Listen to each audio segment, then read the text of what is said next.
Hello everyone, and welcome, Valiath here. In this video, we will discuss how we as Holy Paladins can help our dungeon runs by providing some DPS support on top of keeping everyone alive. It is incredibly satisfying to see big damage numbers pop up on your screen and at the same time keeping your group alive. I do want to preface this video with this. Damage as a healer is really not a necessary component to time keys until you reach the very upper echelons of key difficulties. But even if that is the case, us as Holy Paladins have doing damage built into our class, and because of that, we should know how to do it properly in order to maximize our damage output.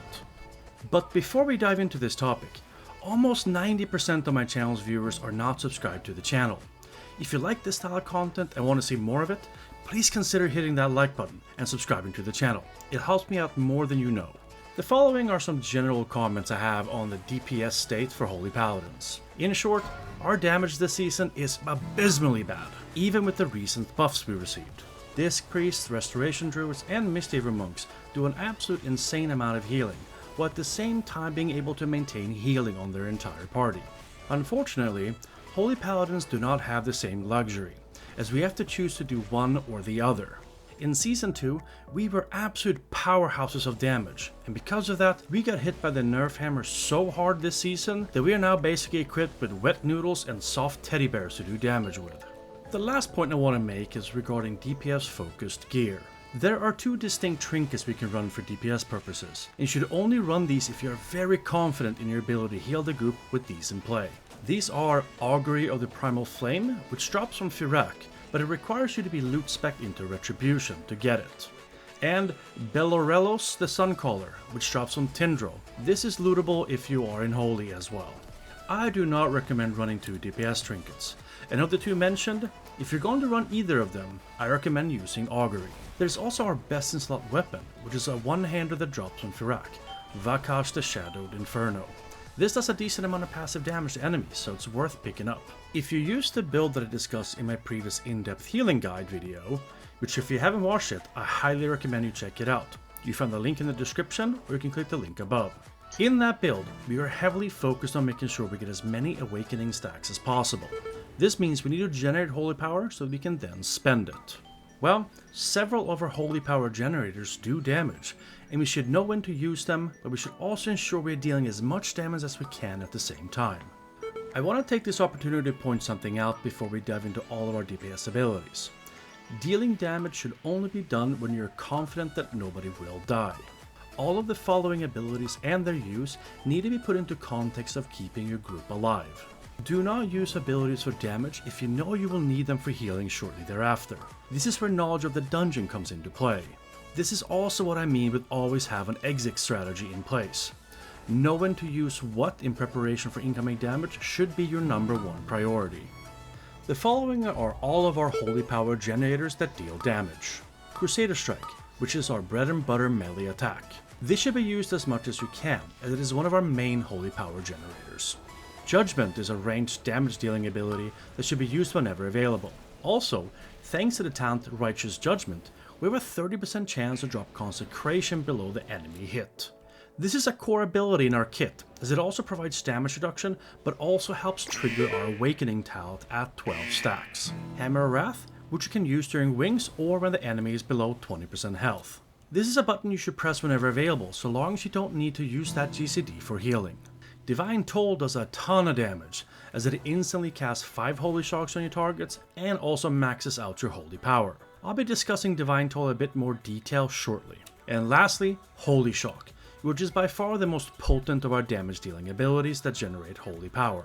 It is the button you should press the most for either healing or DPS, and is the cornerstone of our entire class and identity as a healer. Now after generating all this holy power, it needs to be used on something. While dealing damage is one of the options you have, but not all of our damage dealing abilities use holy power to use. The following abilities either use holy power as a resource, or they just use mana.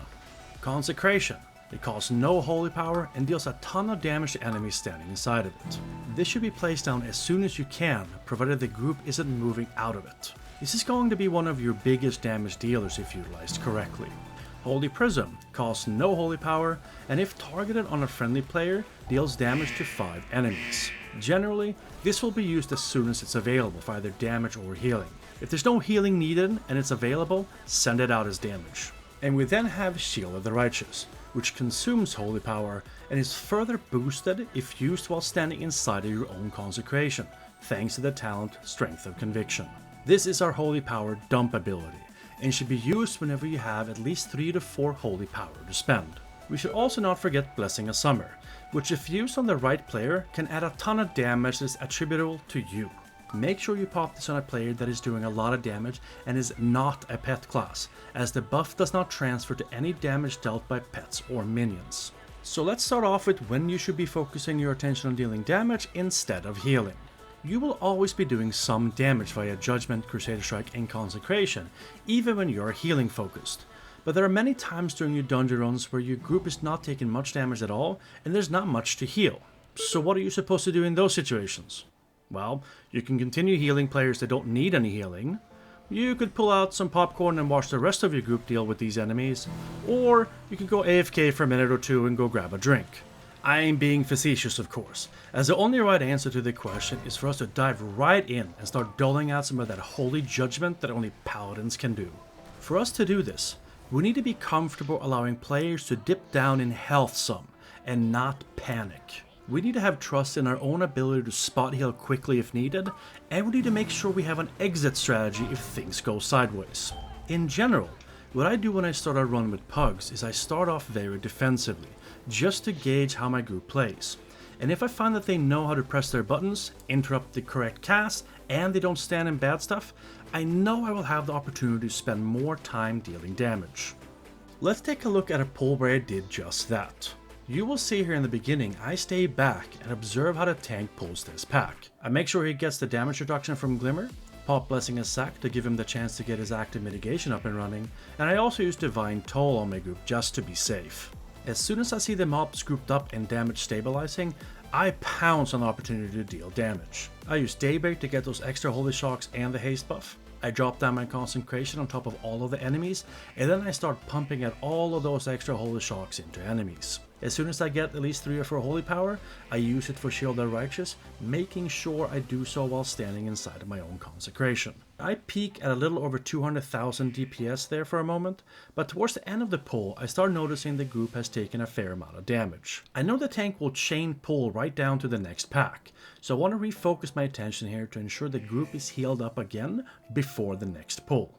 Once we engage that group, I again make sure the group and tank are in good spot for me to do damage, and when I'm comfortable with what I'm seeing, I start the cycle again. Daybreak and Divine Toll are at the core of our DPS, and if you use both of these spells appropriately, you can deal a ton of damage to either a large group of enemies or single target fights.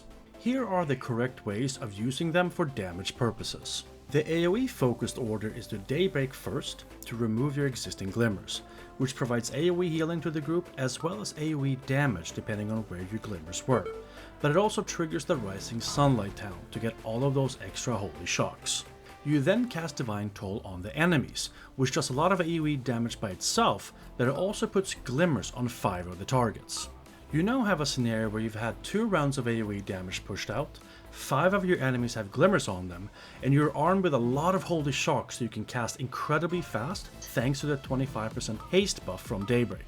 All of which feeds into our tier set, allowing us to reverberate out tons of AoE damage. Remember, Holy Shock for damage purposes works the same as for healing, meaning that when you use Holy Shock for damage, it will deal damage to all of the enemies that have glimmers on them at the same time.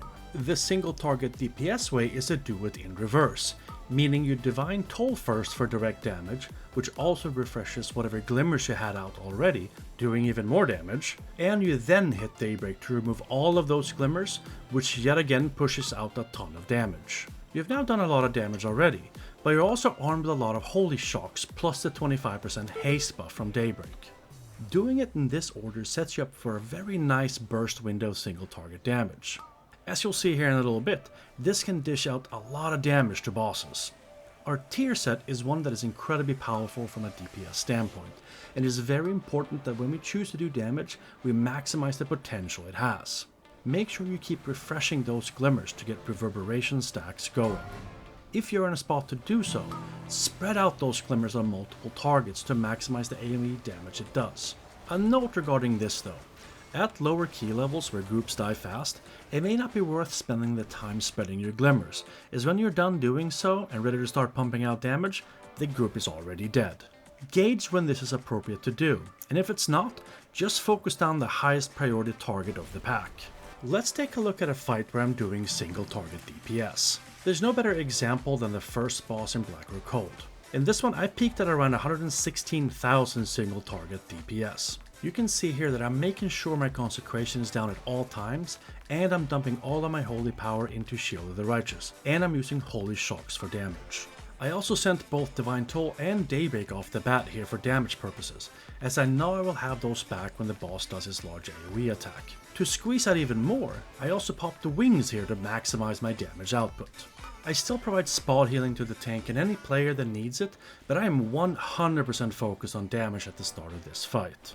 Doing damage in boss fights is all about finding those pockets in between when the boss does large amounts of damage to the group. On some fights, this means you'll never get to do damage, and on some fights like this, you can spend a lot of your time doing DPS. This is one of the main reasons we are so low on the DPS charts compared to other healers. We are not well equipped to do healing while we're doing damage, meaning we have to pick one or the other. This can be very tricky to master and takes quite a bit of time to get comfortable with. But, as they say, practice makes perfect. Now I want to challenge all of my viewers out there. Find ways to weave in more damage when you run keys, and make sure you comment below outlining your experience. Be thoughtful to your approach to healing in DPS, and always think about exit strategies. We chose healers because it's challenging, and adding DPS mindset to our playstyle will make an already satisfying class to play even that much more fun to master. That is it for this video. I hope you liked it. If you did, hit that like button, comment below, and most important of all, subscribe to the channel. Thank you all for watching, and I'll see you guys in the next one.